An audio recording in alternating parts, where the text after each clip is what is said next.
Good evening, everyone, and welcome to the Prince George's County Memorial Library System. We are broadcasting to you live from Maryland. Tonight's virtual program is really exciting. We have with us national best-selling author Stephen Rowley. Welcome, Stephen. And shout out Hi. also to Joe, who is with Joyful Signing LLC, who is helping us out with ASL interpretation tonight. So thanks for being with us, Joe. We appreciate all that you're doing for us. My name is Nick Brown. I'm the Chief Operating Officer for Communication and Outreach at the library. And this is one of a multitude of wonderful author and other virtual events that we've had throughout the pandemic time. And we've got a great lineup coming up for you for the rest of August and also in September. So check out our website at pgcmls.info/virtual-events. You can also follow us on YouTube, Facebook, and Twitter at PGCMLS.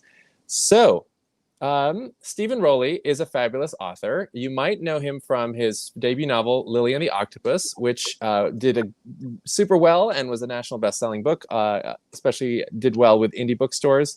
Has been acquired by Amazon Studios and is in development for a feature film, which is super awesome. It was also translated into, well, it's available in 19 languages, which is amazing as well. It's been a hit all over the world. And if you are a dachshund lover, as I am, you will need to go check out all the different versions of the cover art because it's just like dachshund cover art for days, which is great.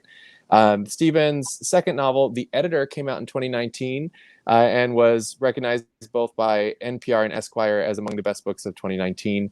And O Magazine, in the Oprah world, of course, called it an LGBT book that is helping to change the literary landscape, which is super cool as well. The book has been optioned by 20th Century and for director Greg Berlanti, who is a fabulous creative person. Stephen is originally from Portland, Maine, and is a graduate of Emerson College and currently lives in Palm Springs. He's also worked as a freelance writer, as a screenwriter, and as a newspaper columnist. So thank you, Stephen, for joining us. Thank you for having me. Yeah. Hello, Maryland. Yes, we're here. We have rain. We know you're on the opposite side of the world there. Yeah, I'm from California, where there is no rain, sadly. We could probably use some, given that at any given moment, half the state is on fire. But I'm glad you have some. Yes. And this is a thrill. You guys, my uncle for years and years was the director of the Baltimore County Library System. Oh, wow. And so I feel very connected to Maryland libraries in general. And so I'm happy to be with you today. Very cool. So Stephen, tell us a bit about The Editor and how it came to be as a project. And just so everyone knows, it just came out in paperback. So it is available in paperback with this side. Yeah. That beautiful cover there with Jacqueline Onassis. And the hardcover version is on my other shoulder here. I haven't quite figured out my directions. Here it is. Beautiful blue cover as well. A little angel and devil on each shoulder there. Yes. Into your ear. So after the success of Lilly and the Octopus, which was my first novel, and thinking about what to do for a follow-up, there's sort of no denying now for those who've read it, for those who might be interested, Lilly is a deeply autobiographical novel. It is a novel, but it's based heavily on my own life. And when I wrote the book, I changed many of the names, except Lilly. I really did have a dog named Lilly. But I changed many of the names to sort of protect the identities of the people involved. But one name that was really difficult or one identity that was difficult to disguise was Mom. Apparently, eagle-eyed readers cracked that code. So I did say a few things about my mother in that book, which I thought were very beautiful, but they were honest. And ultimately, it was a good experience for the two of us. But I sort of understood that I came away relatively unscathed. And so in thinking of a follow-up, I wanted to sort of process what had happened to me. I wrote something that was very deeply personal, then suddenly was translated in all these languages, was available around the world, was a national bestseller, was going to be a movie. And these sort of intimate details that I had shared in that book were now suddenly widely available for anyone to read. So I wanted to write about the experience of what that does to your life when an experience like that happens. Now, the sort of events that happened to me with Lilly were not necessarily interesting enough to sustain a novel. So I needed to find, sort of that catalyst, which So the editor is about a young writer in early 1990s New York City who gets his big break when perhaps the most famous editor in America, who at that time was Jacqueline Kennedy Onassis, acquires his very autobiographical book for publication. His novel is a sort of roman à clef about his mother, his relationship with his very flawed mother, and now he's suddenly caught between not only his mother, but Jacqueline Kennedy Onassis, the sort of idealized version of America's mother, the perfect mother, and he's caught between these two very sort of powerful women in his life. For those who may not be familiar or may not remember, Jackie Onassis had a 15-year career in book publishing after the death of her second husband.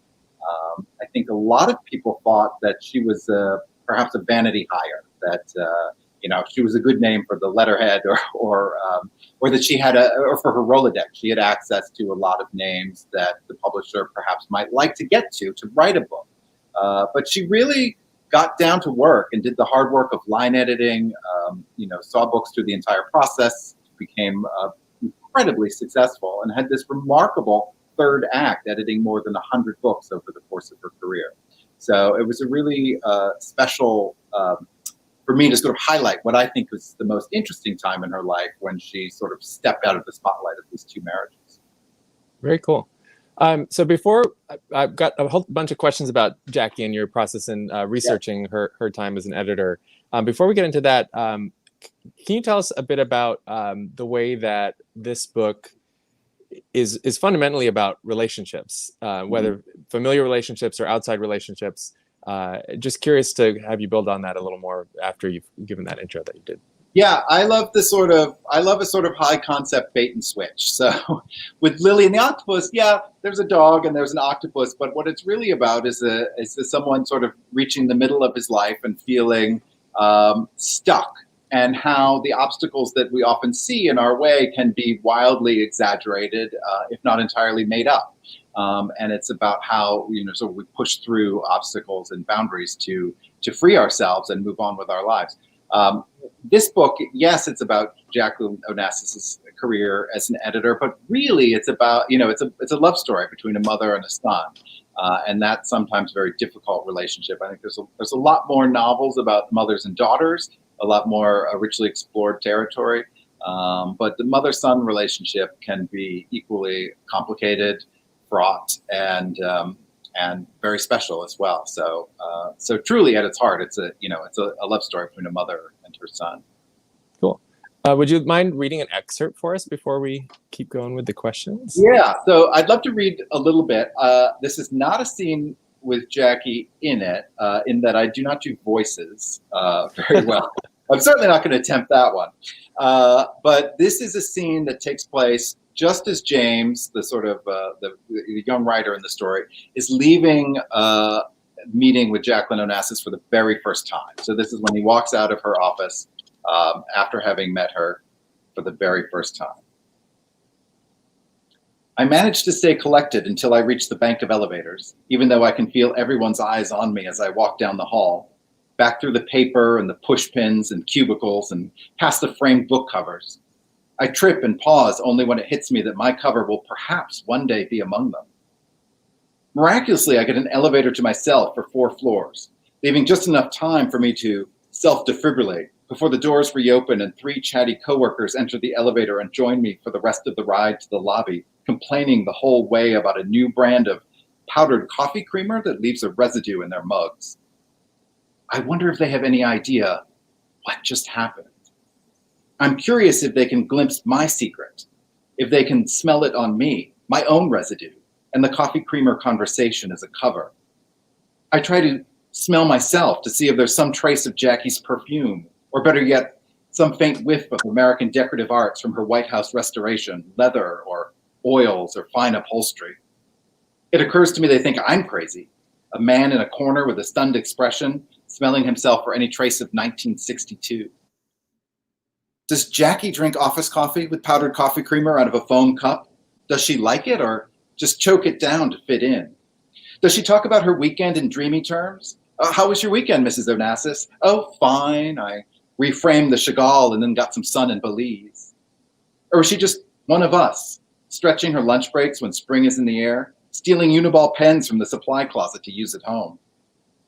When the elevator door reaches the ground floor, I let others off first, and then push through the lobby and the revolving door, almost forgetting to exit on 52nd Street. The sharp February air enters my lungs like a shot of ice-cold vodka. I line up in front of the first hot dog vendor I come to, even though I don't eat hot dogs. When I get to the front of the line, I pretend not to have my wallet and continue towards Times Square as I replay what just happened.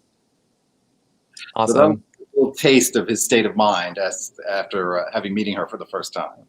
Very cool. How much of that moment was drawn from any experiences you've had with kind of entering the world of book publishing, or was it just completely just focused on what your sense of his character was going to be and how he would have lived that? Yeah, well, I think like many writers, first and foremost, I'm a book lover, right? Everything about books. I grew up reading books. I love books. I love libraries, bookstores. I had never sort of gotten inside a big New York publisher, though. That seemed like, Oz to me in a way, the first time I got to go in for a meeting. And, I was very like wanting to peer around every corner and see, there's stacks of books. I'm like, are these just for the taking? Can I, it was like, Willy Wonka. It was like, being in the candy factory, the chocolate factory. So that sort of experience, this sort of the wonder of it all was definitely, something that I took from my life. And then when I decided to use Jacqueline Onassis sort of as a device for this story, then I really realized what that is there's a fantasy element to that. Like, who wouldn't have sort of wished this friendship or this working relationship with Jackie O, with the most famous woman in America, and what would that be like? And it sends you down down a long hallway of thinking like, oh, how did her coworkers treat her? What was it like to share an office with her? And in doing my research and talking to people, I got all these sort of lovely stories about seeing her like elbow deep in a copier trying to figure out how to change toner, or in the office break room chit-chatting with other colleagues, or running down the hall in her stocking feet, when she was trying to make a deadline. And the more normal it became, seeing this woman who sort of we view as anything but normal in these very sort of normal circumstances, was something that it was fun to write about and try to reconcile. Throughout the course of the book, you get the sense in the relationship between James and Jackie that while it is from his perspective, it feels like her main focus is his project and him, even though that's of course not the case, because she would have been dealing with multiple things at the same time.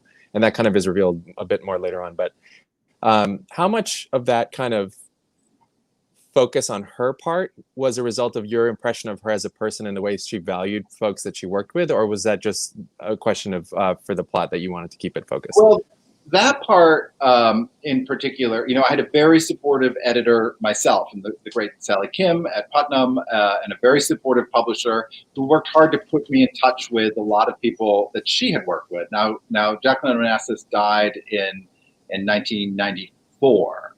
So when I was writing this book, it was almost 25 years. It's now past 25 years since she'd been gone. So some of these people were very early in their careers, are now in very senior positions in publishing. But there were so many that were very generous with their time, and trying to track down writers who'd worked with her, etc.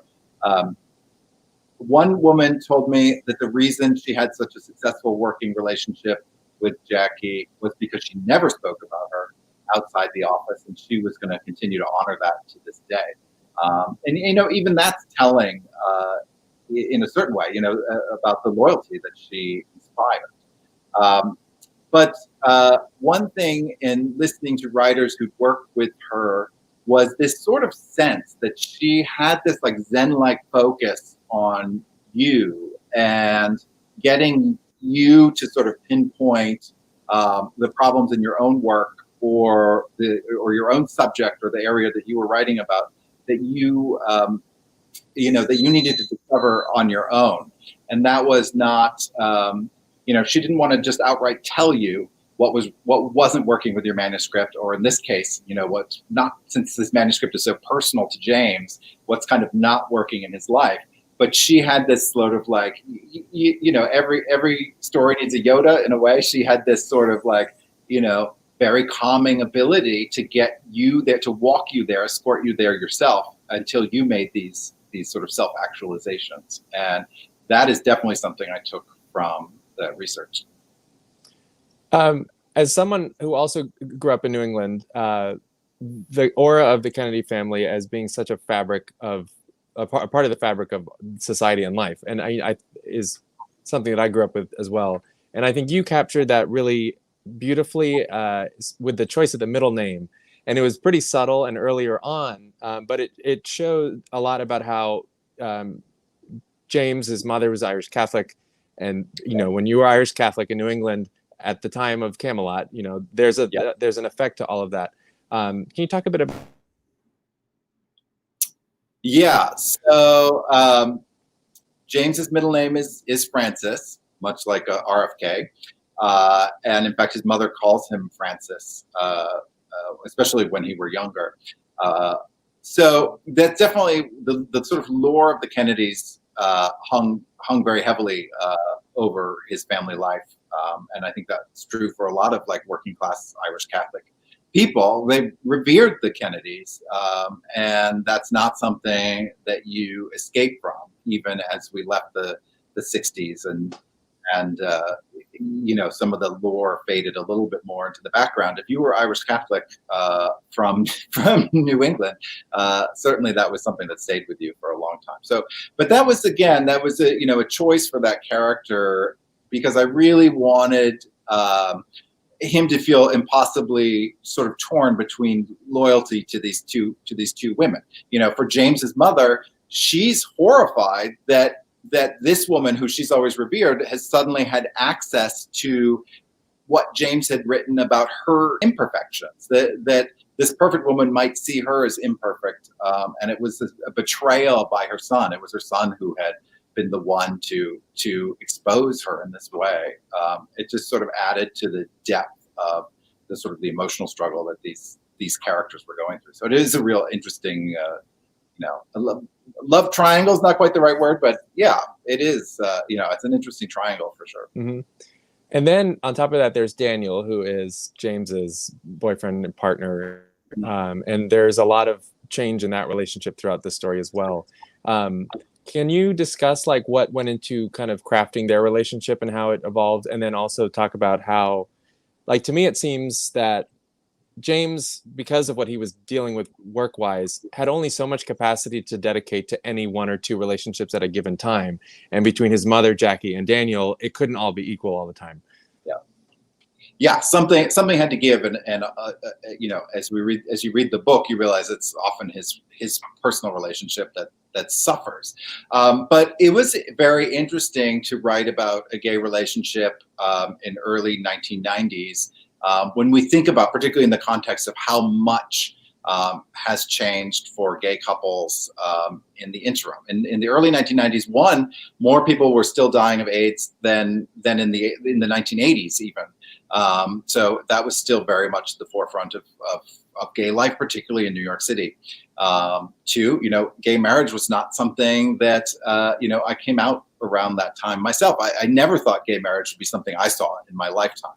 And so oftentimes relationships took on different forms, different structures. They had different rules. So and they had different ideas of what the future would be. So it was very interesting to kind of write a relationship in that time and still figure out, okay, what is betrayal? What are sort of the rules of these two? And play with those for sort of dramatic effects. Is there anything about James's personality or character development that that surprised you as you went along with the writing of the book? Well, sure. I don't have this all worked out when I sit down to write page one. I mean, there are many writers who do that and are very successful that way. I like to know where I'm starting, and I like to know where I'm going. where my destination is. But the journey along the way, I sort of subscribe to the sort of headlight theory of writing, which is like, I can't see further than the car headlights at night. I know I can see what's immediately in front of me, but I don't know what's around the next bend per se.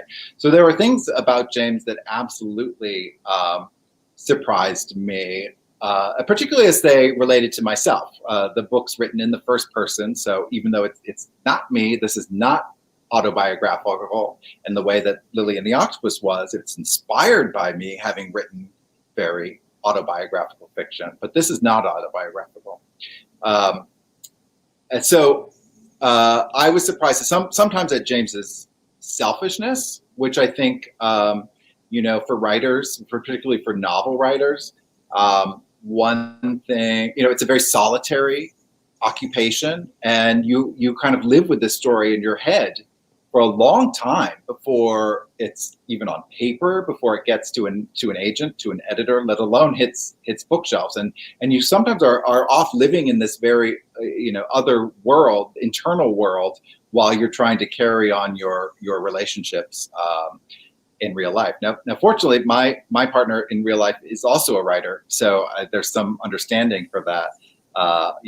We speak some of that same language. So if I'm not always present at dinner, I think he's a little more forgiving, as I try to be when the reverse is true. But it really sort of made me look at what it means to be a writer and how we behave in the world, and how sometimes that behavior can be selfish in pursuit of the art. Cool. One of the scenes and kind of sections of the book that really stood out to me, and I know we've chatted a bit about this before, is the time spent on Martha's Vineyard, when James goes to have an intensive time at Jackie's house, and he doesn't necessarily interact with her so much, but there are those really powerful moments, but she has kind of forced him into this environment where he needs to kind of move forward with his thing. What was the kind of, how did that whole moment come to be in terms of the choice of sending him to Martha's Vineyard to see her? Yeah. Well, so here's the interesting thing about writing a book about writing. Writing itself is not all that exciting. The process of writing is not all that exciting to read about. There's only, in the same way in movies and TV, you don't just want to look at someone sitting at a computer or look. It's hard to dramatize scenes where someone's just typing. So, to get James away from, the sort of office sort of environment, and take him out into the world, because really, again, the book is about relationships. I wanted to put him, there's an equal section where he's at home with his mother. And so this section, I wanted him to be at home with Jackie. Fortunately, she did have writers up to her house. She did conduct a lot of her business out of her house. And sometimes that was at the expense of some of her relationships with colleagues, because they thought, that perhaps she got some special treatment sometimes, which she bristled against. She didn't see it as special treatment, but people were like, well, I'm not allowed to just work from the summer, out of state at the beach. But anyhow, she did do this, and so that allowed for me to set the stage for this scene, which is great when you're writing a sort of historical fiction or using a real life historical figure. When you're writing a novel, sometimes you're creating these worlds out of whole cloth. But here, when writing about someone like Jacqueline Onassis, who's very well documented, you're sort of restricted to what she would have done. There were times when I would have thought, oh, I could write this much easier if I could just make her do this, knowing she would never do that, or make her say this, knowing she would never say that. And you have to sort of refocus the work in a way that is authentic. But fortunately, as I said, she did have writers up to the Martha's Vineyard property, which I think is still currently on the market. If anybody wants to Google this, I got so many links. Wow. Maybe one from you even that suggested last year after the book came out, I should buy this property, that I would be the right person to buy this property. But since its market value is about $62 million, sadly, I didn't have that in my back pocket. But there's a beautiful, you can look at the listing, the sort of the property listing online. It's a beautiful estate, beautiful property, and it was a lot of fun to write about. But as writers, we I was sitting at my kitchen table in California, sort of Google satellite Earth imaging the property on Martha's Vineyard, trying to spy and get in as close to the houses as possible. And then, fortunately, there was I think it was the Architectural Digest did a spread on the home, and then after she had passed away, and they did an auction of so many of her items. I read the auction catalog to get her furnishings and the artwork and the books that were in the house. So that was a lot of fun to reconstruct. But I really, it was one thing to see her in a professional setting in an office, but I really wanted the intimacy of James getting a peek at this woman, tucking her feet up under her on the couch, as she sat down, or having a cocktail in her home, or sitting across a dinner table. Those are very intimate moments when you think about them, when you really see someone in a different way. And so that, I think, was probably my favorite section to write, because it was the most sort of leaning into that fantasy of having a real relationship with Jacqueline Onassis. Cool. And that's one of the things that I really love about the book, is that you get this perspective on her that you don't normally encounter. And so, like, if you're into historical fiction, and not saying this is historical fiction at all, but there's a lot of that for you to latch onto. And then there's a lot about the writer's story, and then relationships, whether it's the family relationships or the gay relationships. So there's really a lot to kind of dig into in the editor in particular, that I think really makes it a special book for a lot of different types of readers and at different types of your life. And I was just revisiting it. It felt like historical fiction writing sometimes, when I had to be like, all right, well, wait. Okay, so no one had a cell phone. When you realize how much has changed in 30 years since this story took place, right? No one had some. How did James write? We didn't all have laptops, and we didn't have PCs quite yet. The internet, while it existed in a more primitive form, wasn't something that was widely available to everyone. So it really is, amazing how much has changed in 30 years. Now, no one's wearing petticoats, but it's still kind of a slice of historical fiction. Yeah, so it's pretty cool, I think. So I just want to share with everyone that we will be taking audience questions, so you can feel free to type them into your chat or comment boxes wherever you're watching. Right now we're live on YouTube, questions. Facebook. I'd rather be talking about what people want to hear about. Yeah, totally. So we do have one question so far. It is from our friend Roswell Encina. And he asks, what do you think happens next to James and to his mother? Well, without spoiling the ending of the book for those who haven't read it, I do think, they have been through something together, and I think that it leads them in a place to be more forgiving of each other, of their own personal failings, and they have a sort of parallel failing in the book, and I think it causes James to understand his mother and be forgiving of his mother in a way that halfway through the book we don't think he's going to be able to reconcile or sort of repair this relationship. So I'm hopeful about their relationship after it happens, after the book ends. I think. Communication is something that's so key, and I think these two are talking in a way that is going to set them on the right path. Is there a future for these characters beyond this book? That's a good question. I don't think that in terms of would I revisit these characters in a future project. I just wrote the screenplay for this, and there's some new material in the screenplay, which I'm very excited about. And that's a whole exciting process. The idea of this movie with two really great roles for actresses in their 60s, with Jackie and the mother, that's something that really excites me. And I was able to tell a few more stories in the screen version of this that are in the book, but I think that's probably going to be it. I have been asked a few times if I would ever write the book within the book, if I would ever write the book that James writes, particularly that comes up now because the title of James's book, if you recall, is The Quarantine.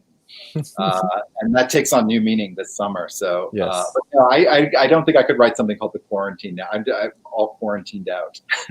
Yes, I think we all are on that page. Yeah. There are a lot of poor choice of words, but secondary characters in the book that end up having a major impact on James's thoughts, either in a moment or over time, whether that's the townie in Martha's Vineyard at the bar, or the very enticing guy at the publishing company who it's back and forth with stuff. But were those kind of characters all kind of developed intentionally as a group, or were they just one-offs based on the settings and the moments that you were creating? Yeah, no, those are very, I'm sort of very, he has there's a single chapter in the book with the character, as you mentioned, sort of a townie, this woman at the bar who he seems sort of as the very anti-Jackie. And she's such an important character to me, even though she exists only in this one scene. Not only because he had previously been thinking of his mother as the anti-Jackie, and this woman helps him see what Jackie and his mother have in common. But I've always been fascinated with small characters who make a big impact. Try to think of an example in literature.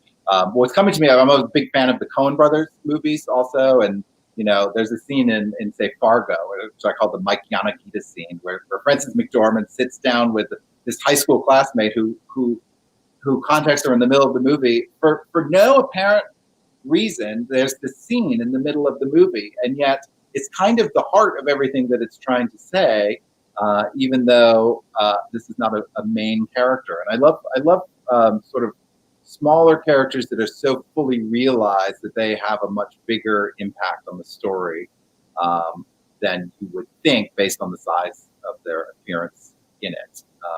And so that's always been sort of a personal fascination. And then with Lilly and the Octopus, that was a very spare book. So to elevate the central relationship, there's the main character. He has one dog, he has one friend, he has one parent, he has one sibling, a therapist, and that's kind of it. That's the only people who appear in the book. So when it came time to write a follow-up, I was more interested in sort of populating a world, making it much richer. Lilly and the Octopus is a very internal book. A lot of it takes place in the narrator Ted's imagination. This is a much more external. And so, yeah, who are the sort of other inhabitants around him, and what are the roles they play? It's like that's fun. That's fun to create a really rich world. Cool. We have some audience questions coming in. One, to stay on Lilly for a second, is from Lisa Ferguson, who asks, she's wondering if you could update us all on the Lilly movie. I can, but it's going to be very frustrating. Here's why. Things are moving along. There's a wonderful movie star attached, and I cannot tell you who it is. And even though production is kind of shut down now as we move through COVID, I'm very hopeful that it's going to pick up steam very quickly as soon as this this sort of era is over. And I hope to have news that I can share on that very soon. But it is moving along. I'm very excited about it, and I think people who love the book will love the movie. How are they going to cast the dog? Have they even talked about that? I'm sort of joking. So it is going to be a live action movie. If you want to look at example, think of things like Life of Pi or something in terms of. Oh, gotcha. Okay. Of the sort of attitude, it's going to be a big budget. I only had 2 rules. I said no talking dogs. I don't want to see any moving lips. I don't remember the other one offhand. But I wanted to be in on the casting of the dogs. That's what I need to be in the room. I want puppies. I want older dogs. I want all the dogs, and I want to be in that casting session. That was important to me. Awesome. Next question is from Gary Goldstein, who says, "Hi, Stephen. Wonder how you created Jackie's dialogue. It felt." Yeah, Nick, you've frozen up for a second, so I'm just going to keep talking and hoping that people can hear me. So to create Jackie's dialogue, that is obviously a challenge, right? Because that's immediately where someone as well known as Jackie, that's where a reader could look at something and go, that rings false to me. If you don't get that right, the whole thing sort of falls apart. So, I started with listening to, things she actually did say in public, reading interviews with her. They're not a lot. But and then I read the other books that she had edited around the time that this book took place, because I wanted to see what was on her desk, what were the manuscripts that were on her desk, what were the other subjects she was interested in at the time. There's a few lines in there that are drawn from a Bill Moyer's book that she was editing at the time. So you just sort of try to forensically recreate what other topics was she interested in at the time, what thoughts might have been at the forefront of her mind. And then, I can't, you can't deny it. I can't be privy to everything she said. So a certain percentage of it is then my interpretation of the character. You can do all the research that you possibly can, and then you have to jump off the cliff and hope that what you've cobbled together sort of feels real to readers. The one wiggle room, the bit of wiggle room I had is that this was the most private time in her life. She was an incredibly private woman, but this is the most private time in her life. And so people don't really know what she said in an office or as a career woman, as opposed to a public figure. So I had a little bit more room to play. Great. Is my audio okay now? I had a blip on my connection. Comment. We have another question now from Erickson. It says, Mr. Rowley, are you planning to write a new novel? Please spill the beans. And yes is the answer to that. Yeah, yes is the answer to that. And hi, Erickson. Thank you for your question. In fact, at the end of the editor paperback, there's a little sneak peek. There are 2 sample chapters of my new book, which will be out next year, called The Gungle. For anybody listening doesn't know what a gungle is, it's sort of become sort of a popular slang for gay uncle, and this is a fun sort of anti-mame or Uncle Mame type story, and I'm really proud of this one, and it'll be out next spring. Great. What is beyond the Gungle, if you've gotten that far yet? You sound like either my mother or my agent. Are you sure you're working? Yeah, stay tuned. I've got a couple surprise projects. If you follow me on Instagram or Twitter or Facebook, I'm at Mr. Stephen Rowley on all of them. Follow me there because I'll have a few fun surprise things to announce, hopefully very soon. And I am writing. I mean, what else am I going to do nowadays? Yeah. I'm sort of we're all sort of stuck.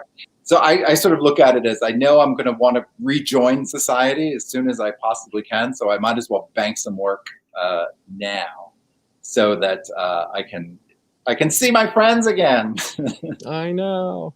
So I think, is there ever going to be a novel of a couple of fun guys who live in Palm Springs and like the whole pool scene going on? Well. Yeah, that's not exactly what the Gungle is. Maybe. So I think Nick's alluding to the fact that I live here in Palm Springs with my partner, Byron Lane, who is also a novelist. His debut, A Star is Bored, came out this week. And you guys will be speaking to him as well. Is that correct? Yes, Wednesday night at 8 o'clock Eastern. On Wednesday? Yeah. Yeah.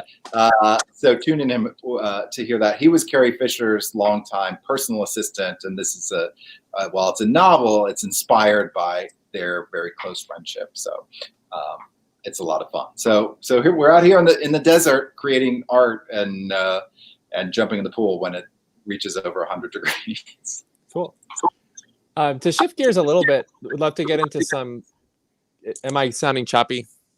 I can hear you. Okay. Love to just get into chatting about literature and your reading habits and things like that. With books featuring LGBTQ themes and characters and such, it seems like there's been a major shift within the last 10 years or so of like, there was a lot of coming out stories Mhm. and acceptance stories and HIV/AIDS stories.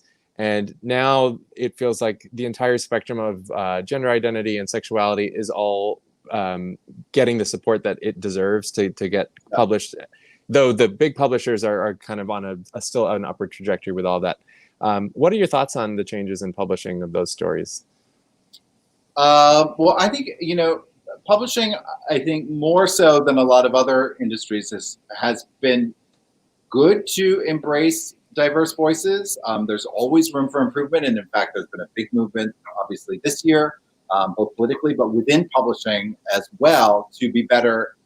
How do we improve who the gatekeepers are? How do we get some of these voices that we are so important for us to hear from?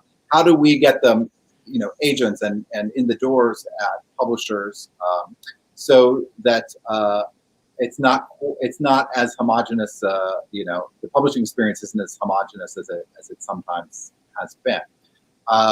So I'm very proud of changes that I see happening in publishing, even if they've been a little slow to come. But publishing has been better about diverse stories than certainly a lot of other entertainment and other industries.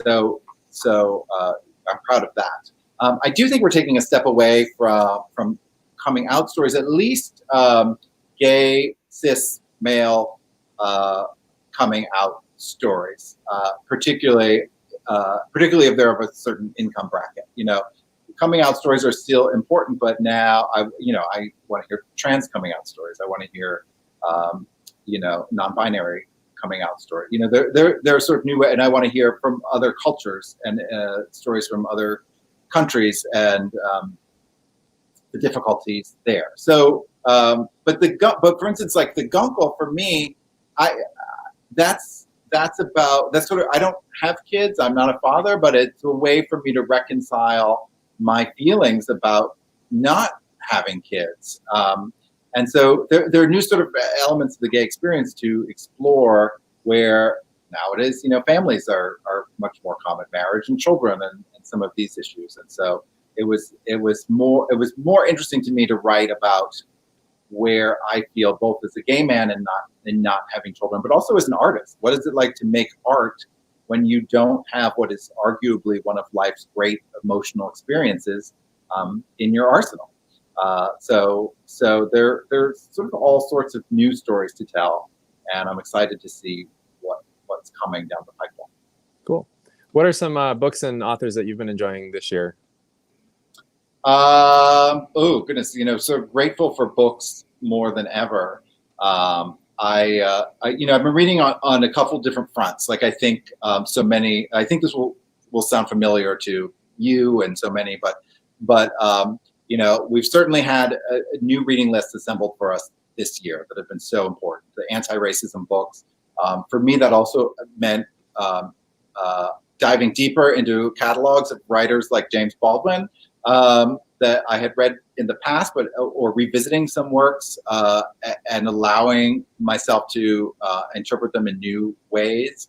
Kylie Reed had a great book earlier this year called Such a Fun Age, which was a great, it's such a page turner, and it's a fun novel, but it's also about white characters who think of themselves as allies or who want to be allies, but are definitely fall short in their actions sometimes. So there's some you can do reading that's pleasurable and fun as well as in a fiction sort of sense, and as well as nonfiction. Then I've been trapped at home, so books with that feel sort of summary and an escapism have been fun to me.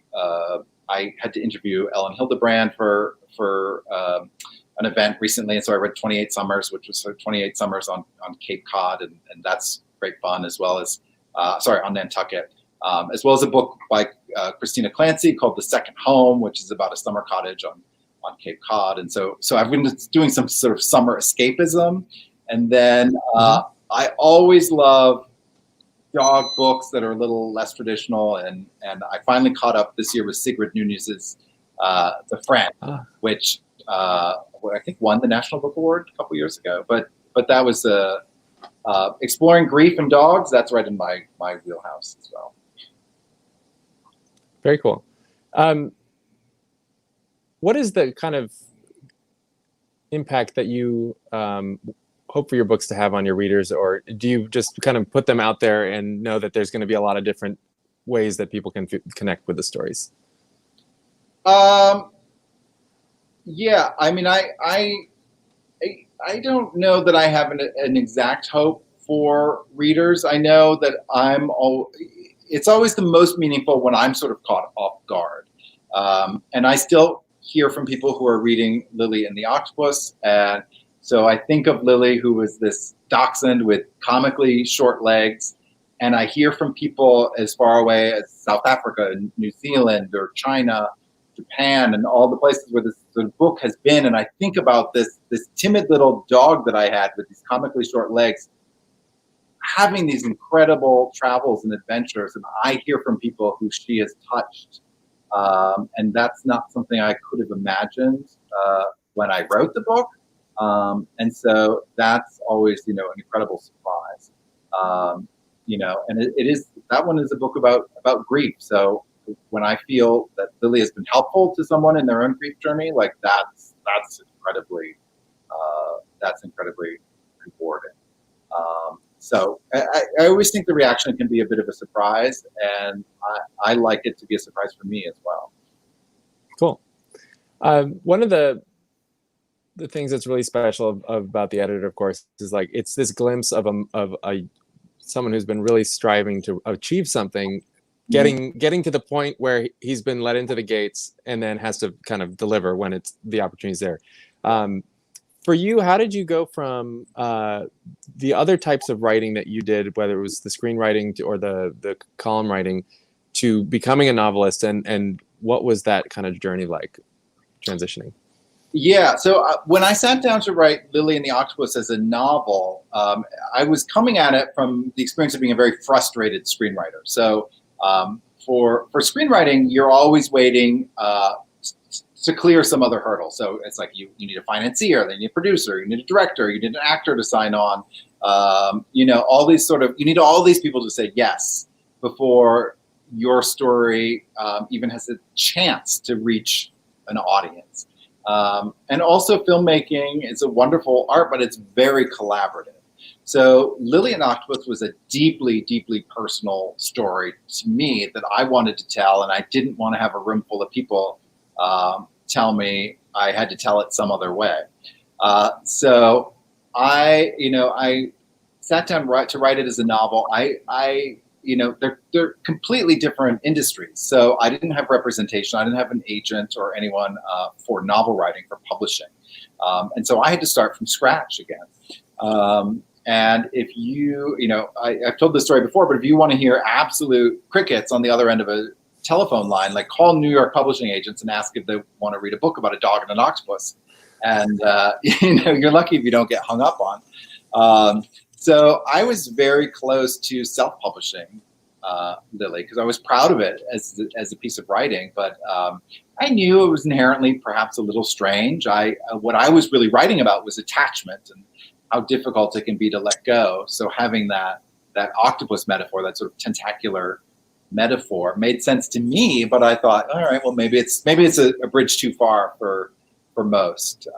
So I was very far down the line to self-publishing it when I was able to sort of break through to a publisher. But one thing that I always tell writers, and I think it's a really important lesson, is not to change what your story is, or not to change what you want to write, but sometimes you have to change how you talk about it.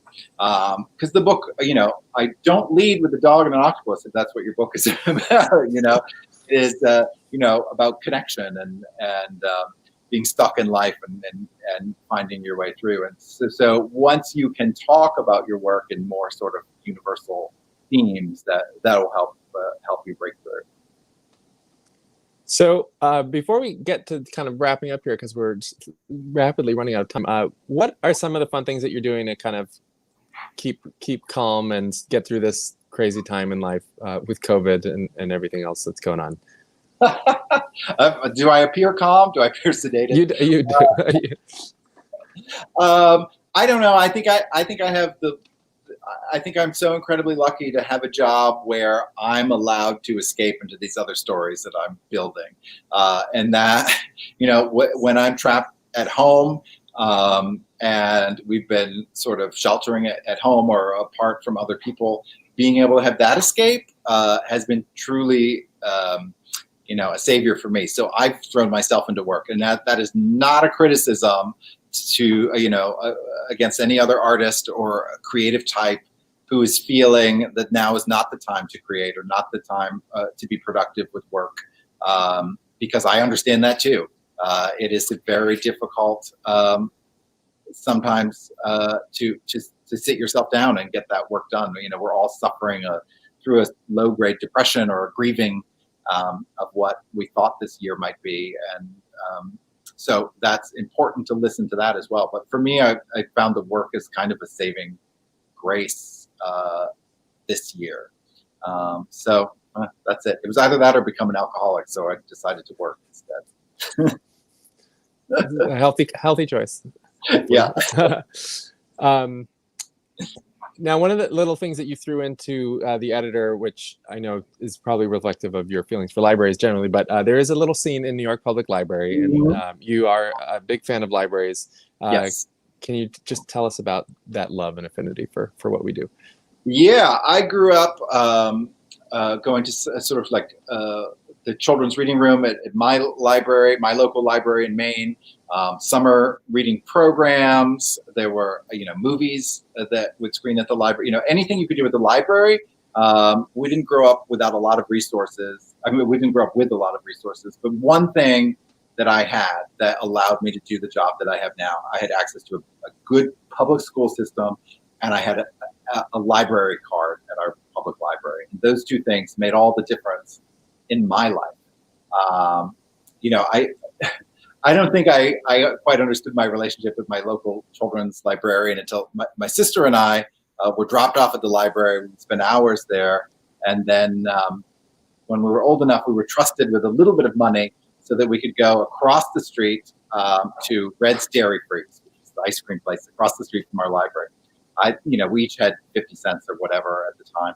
And my sister lost her money somehow in the library. We were arguing over it because she thought I should share my money with her so that we could each get a smaller ice cream treat. And I thought, no, school of hard knocks, sis. Like, that's your tough. I'm getting my ice cream. You were not responsible with your money. But anyway, the children's librarian heard us arguing, and she reached into her own pocket and gave my sister money for ice cream. And off we went, thinking, what wonderful fortunes we had. And it wasn't until we recounted this story to my mother as she was driving us home that she like turned the car around in the middle of the street, marched us back into the library, repaid the librarian, and told us, we do not take money from librarians. They give us enough of themselves already. And that's when I realized that librarians were to be sort of revered and put on a pedestal. Oh, that's very sweet. I hadn't heard that full story before, so that was cool. Well, this will be the last call for any audience questions if you've got them. And I'll do one final closing question in a second. But first, I just want to invite everyone to please check out Stephen's books. We have both Lilly and the Octopus and the editor available through PGCMLS. You can visit us at pgcmls.info to check the full catalog. Or if you're just looking for an ebook or audiobook, you can go to pgcmls.overdrive.com or download our app or the Libby app. And you'll get access to both titles pretty quickly on there digitally if you'd prefer that over doing a curbside appointment. The other thing is that if you would like to purchase a copy, which is of course a great way to support authors, especially those who are willing to spend some time with us, we recommend that you do so by purchasing a copy from a local indie bookshop. We're partnering with East City Bookshop for this event. So you can check out East City Bookshop's website for the opportunity to purchase both Lilly and the editor, if you have the resources and if you'd like to go that route too.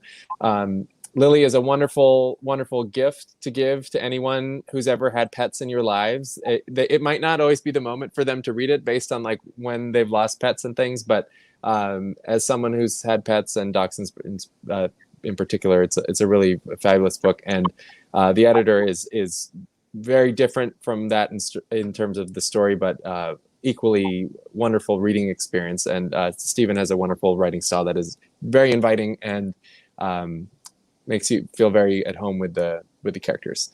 Comment from Lisa here, who says, "Thank you so much for sharing, Stephen. Congratulations on your past and future successes.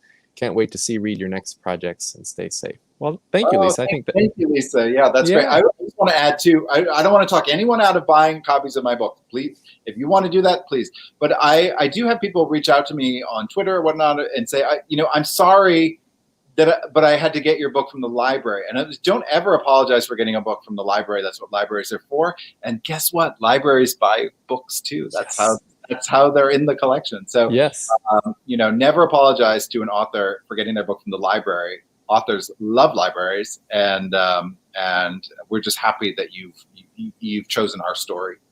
Yeah, and with that, when we see that there are lots and lots of requests for books or ebooks or audiobooks, that helps inform how many copies we purchase of the author for that title and also for future titles. So if you want to help some authors out, go check out all of their ebooks from your local library and keep checking them out to help those numbers go up. We have some great comments coming in here. Thank you.